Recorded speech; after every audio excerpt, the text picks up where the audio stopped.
एक ड्रामा देख रहा हूं। बहैसियत एक सियासी कारकुन के मेरा फर्ज बनता है मैं इसको बेनकाब करूं।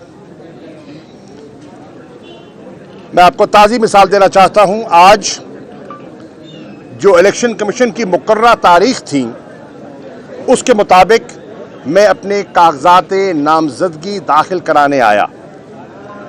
इलेक्शन कमीशन के शेड्यूल के मुताबिक 6 तारीख, 7 तारीख और 8 तारीख को NA 156 मुल्तान 3 के कागजात वसूल करने थे ADCR ने, जिनको कि इलेक्शन कमीशन ने इस हलके का RO तैनात किया। कल रात अचानक एक नया मरासला जारी किया जाता है।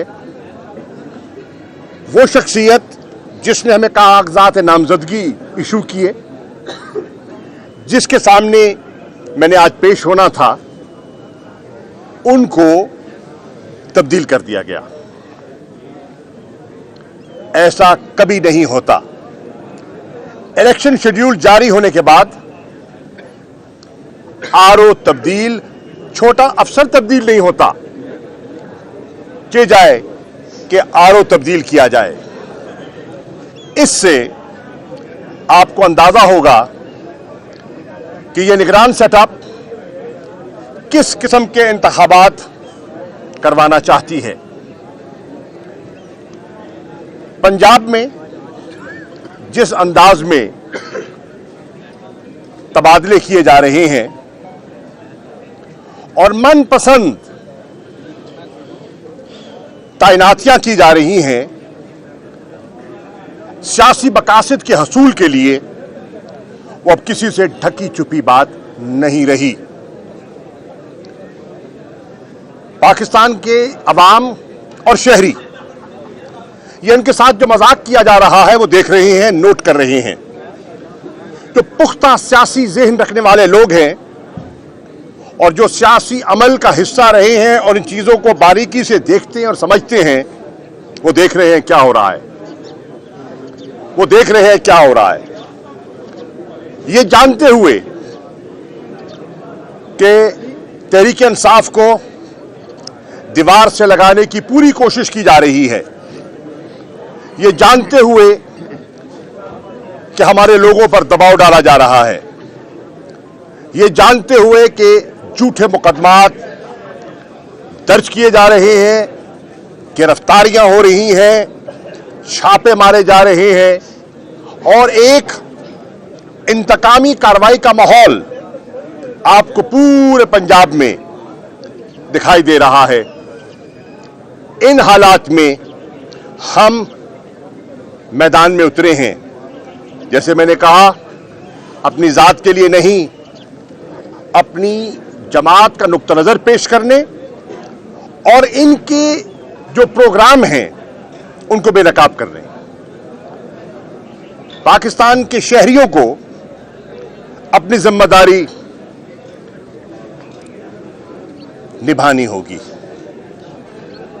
इस वक्त आजमाइश है पाकिस्तान की अदलिया की कि जिस तरह आइन को, रूल ऑफ लॉ को पामाल किया जा रहा है, उसका दिफा सिर्फ और सिर्फ अदलिया कर सकती है। आजमाइश है इलेक्शन कमीशन की, जो उनको आईनी जिम्मेदारी सौंपी गई है शफाफ इलेक्शंस की, वो उस आईनी जिम्मेदारी को निभाते हुए हमें नाकाम दिखाई दे रहे हैं। नहीं तो शेड्यूल के बाद आम अफसरों को छोड़िए, रिटर्निंग ऑफिसर की तैनाती और तबादला आज तक मैंने कभी नहीं सुना। 40 साल हो गए मुझे अमली सियासत में। ये वाक़यात जो आज रूनुमा हो रहे हैं, मैंने माजी में कभी नहीं देखे। मुख्तलिफ अदवार आए, हमने बहुत सी ऊंच नीच देखी है, लेकिन ऐसा निज़ाम पहले नहीं देखा। ये बिल्कुल ज़ाब्ता इखलाक की खिलाफ वर्जी है। और अगर ये कहा जा रहा है कि इलेक्शन कमीशन की ईमा से ये तबादले किए जा रहे हैं, तो फिर इलेक्शन कमीशन अपनी जिम्मेदारी निभाने में कम से कम मुझे नाकाम दिखाई दे रहा है। यह आजमाइश है पाकिस्तान की सिविल सर्विस की, और सिविल सर्विस में लोग जो आते हैं वो पढ़े लिखे होते हैं। पाकिस्तान के बच्चे बच्चियां, नौजवान, खवातीन कंपेटिटिव एग्जामिनेशन के थ्रू आते हैं, सिफारिश के जरिए नहीं। और वो मुहाफिज हैं आइन के, वो मुहाफिज हैं रूल्स एंड रेगुलेशंस के, और उनका ओहदा इस बात की जिम्मेदारी उन पर आयद करता है कि वो सर्वेंट्स ऑफ द स्टेट हैं, हुकूमत वक्त के नहीं। और अगर हुकूमत वक्त अपने सियासी मकासद के लिए उनको इस्तेमाल करना चाहती है, तो उन्हें ऐसा हुकूमत वक्त का आलाकार हरगिज नहीं बनना चाहिए। उन्हें कानून, आइन, इखलाकियात के तकाजों पर कौम को पूरा उतर कर दिखाना है। यह है आजमाइश इस इदारे की जिसे हम सिविल सर्विस ऑफ पाकिस्तान कहते हैं। बदकिस्मती से यके बाद दीगर मुख्तलिफ अदवार में इस इदारे को कॉम्प्रोमाइज किया गया, पॉलिटिसाइज किया गया। कॉन्स्टिट्यूशनल प्रोटेक्शन जो उनको मिलनी चाहिए थी वो नहीं दी गई, और खमियाजा सब ने भुगता और भुगतेंगे।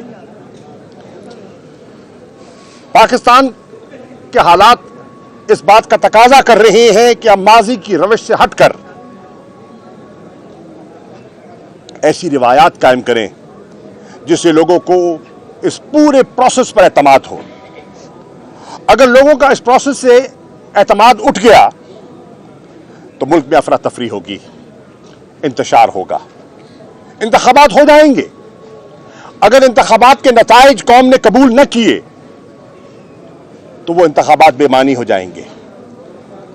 अगर सियासी इस्तेकाम जो पाकिस्तान की जरूरत है, जो हमारी मईशत की बहाली के लिए लाजिम है, अगर वो सियासी इस्तेकाम हासिल करने में हम नाकाम हो गए और ये इंतखाब उसका जरिया बन गया उस नाकामी का, तो ये पाकिस्तान को बहुत बड़ा नुकसान होगा। यह आजमाइश है हमारी अदलिया की कि वो जो बुनियादी फंडामेंटल राइट्स हैं उनको प्रोटेक्ट करने में क्या किरदार अदा करते हैं। पाकिस्तान का बच्चा बच्चा, पाकिस्तान का हर घराना उनसे उम्मीद लगाए बैठा है। यह आजमाइश है पाकिस्तान की पुलिस की कि वो क्या कानून के दायरे के अंदर रहते हुए आगे बढ़ती है या हुकूमत के टूल के तौर पर इस्तेमाल होती है। मैं कल रात देख रहा था और ताज्जुब हो रहा था कि इसी गुजरात जिले में चंद हफ्ते पहले जो सीपीओ, डीपीओ और जो वहां आरपीओ साहिबान थे, जो वहां कुंजा हाउस की हिफाजत के लिए मामूर होते थे, कल रात उनको दीवारें फलांगते देखा गया।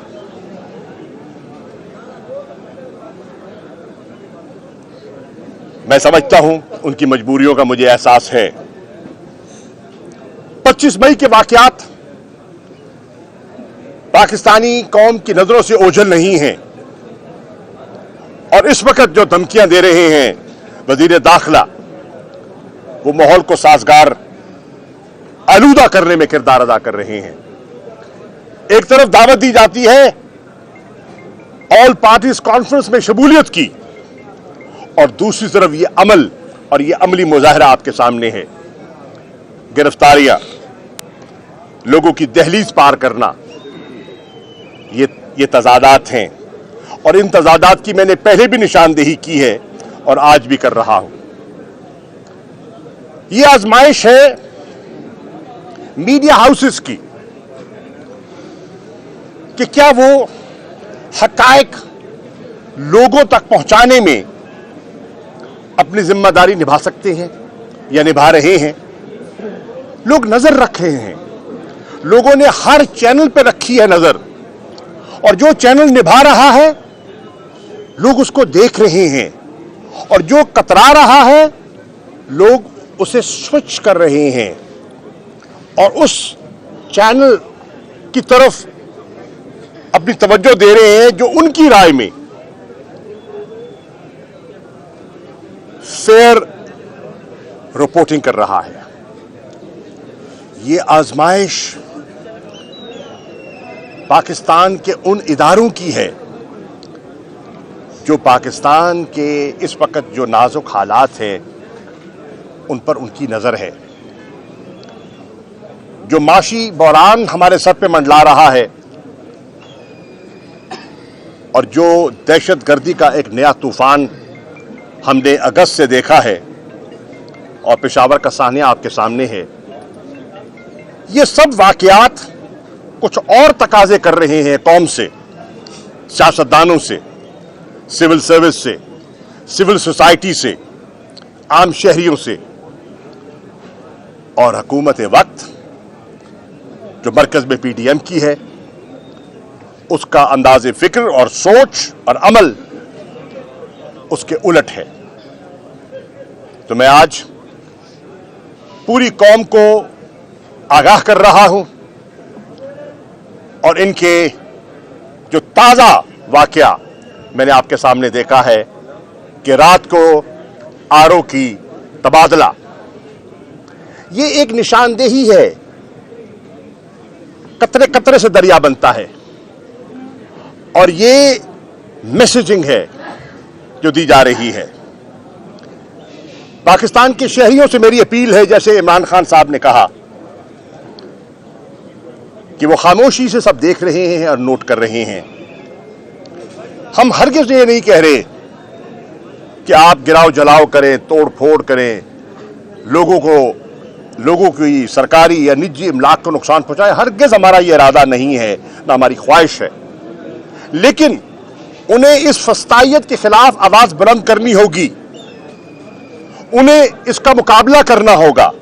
और मुकाबले का एक तरीका जो आवाम के पास है वो ये है, अगर वाकईतन वो तंग है इस महंगाई, बेरोजगारी, इस लाकानूनियत से, तो फिर 16 मार्च को उन्हें बाहर निकलना होगा और वो अपने वोट की ताकत से एक पैगाम देना होगा।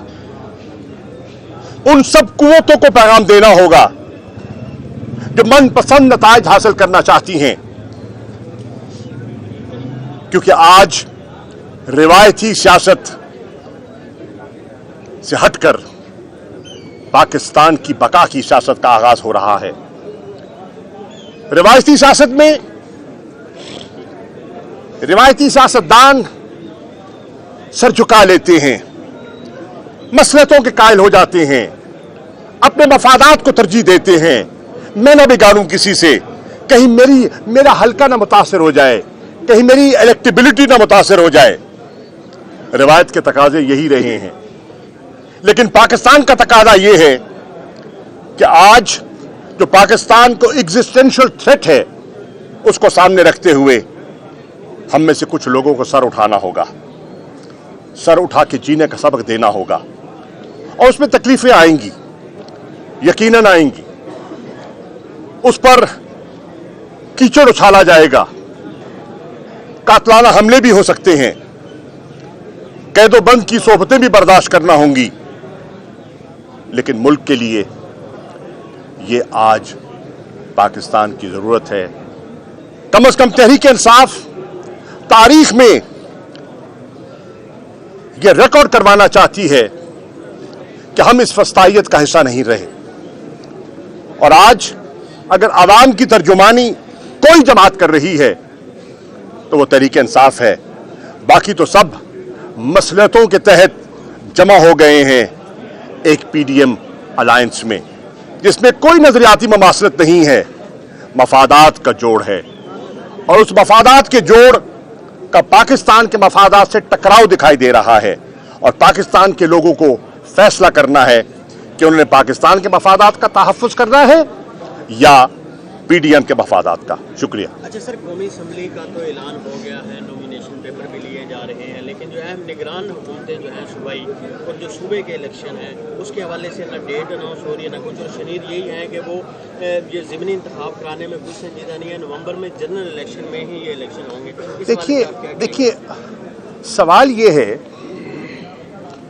कि आप देख रहे हैं दो अमली, कहा जा रहा है, आइन तो बड़ा वाज़ेह है, आइन कह रहा है कि 90 दिन के अंदर इंतखाबात होने चाहिए। हम अदालतों में भी गए हैं, Punjab high court, Lahore high court, Peshawar high court में हम हैं। हम जो कानूनी जंग लड़ सकते हैं लड़ रहे हैं, जो सियासी जंग लड़ सकते हैं लड़ रहे हैं, लेकिन हुकूमत के अज़ाइम कुछ और है। वो अपने मनपसंद नताइज देखना चाहते हैं। उन नताइज के हसूल के लिए वो पॉलिटिकल इंजीनियरिंग में मसरूफ है। आप देखेंगे वो बहुत से लोगों को वर्गलाएंगे जो तहरीक इंसाफ के साथ चार साल रहे हैं, उनमें से कईयों को झुकाने की कोशिश करेंगे, उनकी वफादारियां तब्दील करने की, खरीदने की कोशिश करेंगे, जो की है उनने कौमी असम्बली में भी और पंजाब की असम्बली में की हैं, वो सब करेंगे। वो उनको ये झांसा भी देंगे कि आप इस तरफ रुख करें, अगर आपने अपनी सीट जीतनी है तो हमसे रुजून करें, और अगर आपने शिकस्त का सामना करना है तो अपने नजरिए पे कायम रहें। ये चुनाव हर फर्द को करना है, हर इंडिविजुअल को करना है कि क्या उसने अपनी जात को तरजीह देनी है या पाकिस्तान जिन उम्मीदों से हासिल किया गया उन नजरियात को तरजीह देनी है। ये डिफाइनिंग मोमेंट है, ये वाटरशेड है पाकिस्तान की सियासत में, और इस पर हमने देखना है कि हमें क्या करना चाहिए। ये नहीं चाह रहे इलेक्शंस। एक तरफ कहते हैं हालात साजगार नहीं हैं, अमन अम्मा की सूरत हाल, सिक्योरिटी सिचुएशन हमें इस बात पर मजबूर कर रही है कि हम अभी इस पर नज़रसानी करें। इलेक्शन कमीशन और मुख्तलिफ स्टेक होल्डर्स इस पर अपनी राय दें, जैसे गवर्नर KPK ने कहा, उनका बयान आपकी नज़रों से गुजरा होगा। और दूसरी तरफ ज़िमनी इंतखाबात के लिए जो पूरे पाकिस्तान में हो रहे हैं, सिंध में हो रहे हैं, पंजाब में हो रहे हैं, खैबर पख्तूनख्वा में हो रहे हैं, बलूचिस्तान में हो रहे हैं, माहौल मुख्तलिफ है। तो ये जो दो अमली कौम देख रही है, कौम को इसके बारे में राय कायम करनी होगी। अभी आपने निशानदेही की कि इलेक्शन शेड्यूल अनाउंस होने के बाद तक वो तबादले नहीं हो सकते। PDCR का तबादला कर दिया गया, रिटर्निंग ऑफिसर थे। इससे कबल एक मुल्तान में बड़ी अहम तैनाती हुई है, जिसकी आप पहले भी निशानदेही कर चुके सिडनी इलेक्शन में। आमिर खटक दोबारा कमिश्नर लेते हैं। तो देखिए, मैं किसी की जात पे बात नहीं करना चाहूंगा। ये अमल पूरे पंजाब में हुआ है, और मैं समझता हूं कि शेड्यूल के बाद, शेड्यूल अनाउंस होने के बाद ये तैनातियां बिल्कुल ज़ाब्ता इखलाक की खिलाफ वर्जी है। इलेक्शन कमीशन जो आए दिन हमें ज़ाब्ता इखलाक की खिलाफ वर्जी के नोटिस जारी करता था, आज नोटिस क्यों नहीं ले रहा? देखिए, यही तो सवाल है, यही तो सवाल है जो लोगों के ज़हनों में उभरेगा।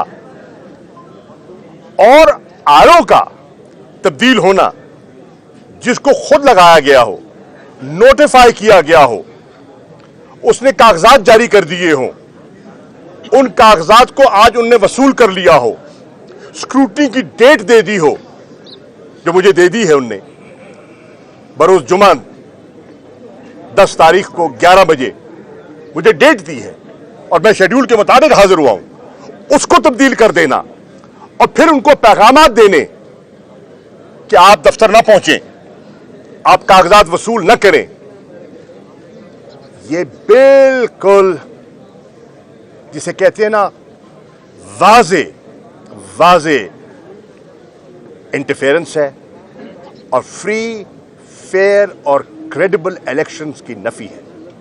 शायद ये बताइएगा कि शायद खगान अब्बासी का अपने ओहदे से मुस्ताफी होना क्या जनरल इंतखाबात में मुस्लिम लीग नून में कोई फॉरवर्ड बुलंदा देख रहे हैं?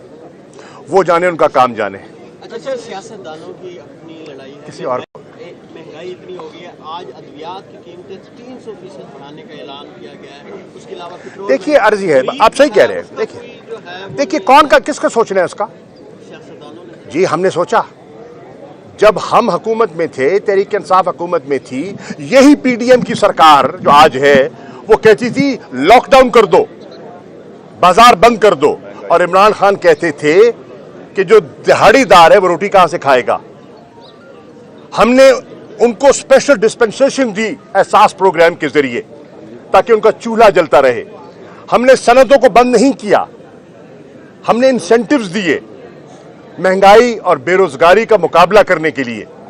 इन्होंने आज सब वापस ले लिए हैं, आज इन्होंने वो सब वापस ले लिए हैं। महंगाई का तूफान आज जो बर्पा हो रहा है, जिससे आम शहरी चिल्ला रहा है, उसकी जिम्मेदार ये हुकूमत है जो अब IMF से नया मुआहदा करने चली है। मैंने तभी तो परसों सवाल किया था मरियम साहिबा से, आप मुल्तान आई हैं, वर्कर्स को क्या पैगाम देने आई हैं? कि महंगाई का तोहफा लेकर आई हूं, बेरोजगारी का तोहफा लेकर आई हूं। आप क्या समझते हैं कि एस्टेब्लिशमेंट जी अब देखिए, एक कदम जो तहरीक, आपने कहा ना गरीबों का सोचे, एक कदम जो इमरान खान और तहरीक इंसाफ ने उठाया जिसकी सबने तारीफ की। आप किसी घराने के पास चले जाएं, चाहे उसका ताल्लुक तहरीक इंसाफ से है या नहीं, जो इस सहूलत से मुस्तफीद हुआ, उनसे पूछें कि ये स्कीम कैसी थी, इस स्कीम का लोगों को फायदा हुआ या नहीं हुआ। 10 लाख तक जो उनको हेल्थ इंश्योरेंस दी गई, हर कुंबे ने सुख का सांस लिया। इस हुकूमत ने इंसाफ सेहत कार्ड को बंद कर दिया है। आप इनसे तवक्को करते हैं कि ये गरीबों का सोचें, ये गरीब का नहीं, अपने मफादात का सोच रहे हैं। इनका पर्सनल एजेंडा है, नेशनल एजेंडा नहीं है। इनका एजेंडा पाकिस्तान के मफादात नहीं है, इनका एजेंडा अपने केसेस, नैब के केसेस से फरार है। अच्छा शाह साहब, आप क्या आप आगे आए, किसी और को भी। मेरा एक सवाल नहीं हुआ। सियासी तारीख का हवाला दिया, अच्छा आप कर लें, इनके बात कर लें। सियासी तारीख का भी आपने हवाला दिया है। आप 90 की दहाई और 2022-23 में कोई मुमासलत नंबर 2, इस वक्त वो जो 90 की दहाई में दे रहा था थी, वो आज मौजूदा गवर्नमेंट के साथ खड़ी है, जो देखिए हथकंडे तो वही पुराने इस्तेमाल किए जा रहे हैं। मैं अर्ज कर रहा हूं, हथकंडे पुराने इस्तेमाल किए जा रहे हैं, लेकिन पाकिस्तान के चैलेंजेस नए हैं। वो पुराने हथकंडे आज के पाकिस्तान में कारामद साबित नहीं होंगे। आज के पाकिस्तान की जो रिक्वायरमेंट्स हैं वो मुख्तलिफ हैं, उसके तकाजे मुख्तलिफ हैं। अगर हम उन तकाजों पर नहीं उतरेंगे, मुल्क को नुकसान होगा। अगर 90 की दहाई को आप रिपीट करना चाहते हैं तो वो ऐसा नाकाबिले तलाफी नुकसान होगा जिसका अजाला मुमकिन नहीं होगा। जी भाई साहब, एस्टेब्लिशमेंट मौजूदा हालात में आप क्या समझते हैं, न्यूट्रल है? जो जैसे वो कहते हैं न्यूट्रल है, न्यूट्रल हो गए हैं, आप क्या समझते हैं? मैं समझता हूं कि अगर वो न्यूट्रल हैं, तो उन्हें इन चीजों का नोटिस लेना चाहिए। ये जो कानून शिकनी हो रही है, ये ज़ाब्ता इखलाक की जो खिलाफ वर्जी हो रही है, ये आरओ की तैनाती करके मेरी दरखास्त से पहले रातों रात उसके तबादले का ऑर्डर देना, उन्हें इसका नोटिस लेना चाहिए। उन्हें अपने इक़दामात से और अमल से साबित करना होगा कि वो गैर जानिबदार है। अच्छा सर, कल आपकी पेशी भी है FIA इस्लामाबाद में जी। तो उधर आपने आज कागजात भी जमा करवा दिए हैं, तो गिरफ्तारियां भी हो रही हैं, तो किस तरह देख रहे हैं ज़िमनी इंतखाब को? देखिए, पहली बात तो ये है कि मैंने कागजात आज जमा इसलिए करवाए कि कल मुझे इस्लामाबाद में कचहरी में पेश होना है, मैजिस्ट्रेट के सामने पेश होना है। मुझ पर मेरे इल्म के मुताबिक गालिबन अभी तक 6 FIR दाखिल हो चुकी हैं और दहशतगर्द ठहरा तो वो पेश होऊंगा और अपनी सफाई पेश करूंगा। पिछली पेशी पे अपनी मुसरफियात की वजह से पेश ना हो सका तो जज साहब ने फरमाया कि मुझे इन पर्सन पेश होना है कल, और अगर मैं ना पेश हुआ तो शायद वारंट गिरफ्तारी निकल आए। तो मैं उनके हुक्म को बजा लाते हुए अब आज कागजात इसलिए दाखिल किए हैं कि कल मैं कचहरी में पेश हो सकूं और उनके रूबरू अपना मौक़िफ़ पेश कर सकूं। शाह साहब, इत्तलात है कि 5 सरकारी इदारों को जो है जमानत के तौर पर रखा जाएगा ताकि मज़ीद कर्जे लिए जाएँ। क्या ये ठीक है? अगर ये ठीक है तो कौन कौन से इदारों को? यार हमारे इल्म में नहीं है भाई कि ये जो मुआहदा हो रहा है इनकी टर्म्स एंड कंडीशंस क्या हैं। ये तो डार साहब जाने जो बातचीत कर रहे हैं, लेकिन पाकिस्तानी कौम को डार के आने के बाद डरौने ख्वाब आ रहे हैं और बड़े बेचैन हैं, और बहुत मैंने देखा है लोगों में बेयकीनी है, मायूसी है, बददिली है, और ये मुल्क के लिए और मुल्क को जिस तरफ धकेल रहे हैं ये बहुत खतरनाक है। जेल भरो तहरीक के हवाले से क्या हिकमत अमली है? जी, जेल भरो तहरीक का आपके इल्म में है कि इमरान खान साहब ने उसका फैसला किया है कि हमारे पास क्या ऑप्शंस हैं। एक ऑप्शन ये है कि हम इस हुकूमत की फस्तायत का मुकाबला तोड़ फोड़ से करें, गिराव झिलाव से करें, वो हम नहीं करना चाहते। दूसरा ऑप्शन है कि हम पॉलिटिकल अवेयरनेस लोगों में पैदा करें, जो हम करने की कोशिश कर रहे हैं।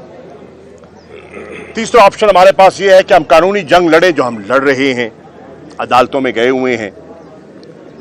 और एक ऑप्शन ये है कि हम इनको बेनकाब करने के लिए एक जेल भरो तहरीक का आगाज करें और कौम को मोबिलाइज करें इस फस्तायत के खिलाफ, इस सोच के खिलाफ। तो इमरान खान साहब ने यह फैसला जब किया तो मैंने कल टेलीविजन प्रोग्राम में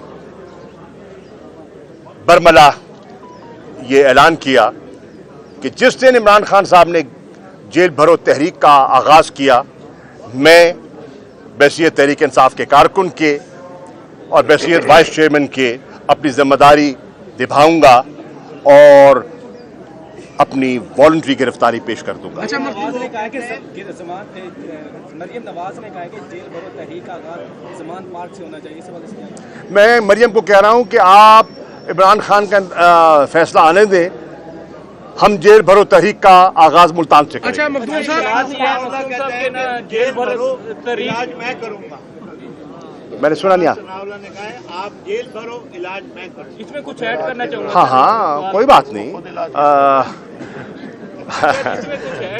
जो ये जहनियत का मुजाहिरा करे उसको इलाज की जरूरत होती है। कुछ ऐड करना चाहूँगा।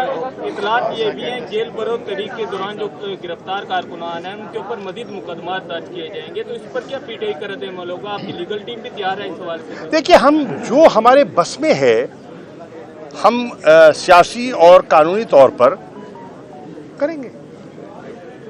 ठीक है जनाब। नवाज चौधरी साहब को गिरफ्तार किए गए थे, अब शेख रशीद साहब को गिरफ्तार किए गए, इस हवाले से क्या कहना चाहिए? मजीद भी गिरफ्तारियां हो सकती है अगर भाई वो आपके सामने है, कोई चीज़ छुपी नहीं है, मैं उसके बारे में इजहार कर चुका हूँ। मखदूम साहब, मरियम नवाज ने मुल्तान में प्रेस कॉन्फ्रेंस करते हुए कहा है कि बहावलपुर और मुल्तान के तंजीमी दौरे के बाद उनके पास एक लिस्ट मौजूद है जो तहरीक इंसाफ के साबिक मेंबरान असम्बली हैं, वो मुस्लिम लीग नून के टिकट पर इलेक्शन लड़ना चाहते हैं। आपकी नज़र में ऐसे कौन से मेंबरान हैं जो?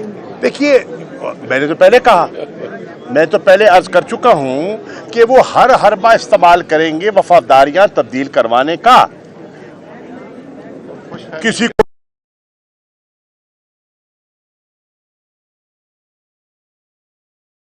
जो टिकट का झांसा देंगे तो वो सब कुछ करेंगे। लोगों ने देखना है, वो तो करेंगे भैया। लोगों ने देखना है कि जो ऐसा करता है उसके साथ लोगों ने क्या सलूक कर रहा है। शुक्रिया। एक सवाल और सिर्फ, मरियम नवाज ने यह भी कहा कि मुस्लिम लीग नून के कायदीन ने जो है वो जेलें बर्दाश्त की, रोए नहीं। तहरीक इंसाफ के कायदीन गिरफ्तार होते हैं, दूसरे दिन रोना शुरू हो जाती हैं, इस हवाले से क्या कहेंगे? बिल्कुल नहीं, बड़ी हिम्मत से उन्होंने देखिए, लंदन में बर्दाश्त नहीं करना, बड़ी हिम्मत से मुकाबला किया जाएगा। ये बताइए, एक सेकंड, ये बताइए, मुशर्रफ के दौर में मुआहिदा वो अल्लाह को प्यारे हो गए, आज उनकी तदफीन भी है, खुदा उनको गरीक़ रहमत करे। उसके दौर में मुआहिदा लोगों की नजरों से छुपा के किसने किया? कौम जानती है। झूठी मेडिकल रिपोर्ट पर मुल्क से फरार किसने हासिल किया? कौम जानती है। रिपोर्ट झूठी थी, हमने इंसानी हमदर्दी की बुनियाद पर यकीनन भेजा, नेक नियति से भेजा कि अगर उनकी जान को खतरा लाहक है तो हमारा फर्ज बनता है कि उनका इलाज हो। ये इंसानी कदरें हैं, हमने उन इंसानी कदरों का मुजाहरा किया। लेकिन रिपोर्ट, एक मन घड़त रिपोर्ट पर बाहर भेजा गया, किसने भेजा? खामोशी से गाड़ी की डिग्गी में मुलाकातें किसने की? लंदन की रुखसती कैसे हुई? वापसी क्यों कर हुई? जी, ये सब चीजें हैं जो लोगों के सामने आ रही हैं और आएंगी, और लोग इसका नोट कर रहे हैं, दबा लेंगे। लेकिन आज के इस सोशल मीडिया के ज़माने में आप बहुत सी चीज़ें दबाना चाहें भी तो नहीं दबती। थैंक यू जी। हर मुख्तलिफ न्यूज़ अपडेट के लिए iNews 365 को सब्सक्राइब करें और हमारे साथ जुड़े रहने के लिए नोटिफिकेशन बेल को क्लिक करना ना भूलें ताकि हर खबर रहे आपकी नज़र में।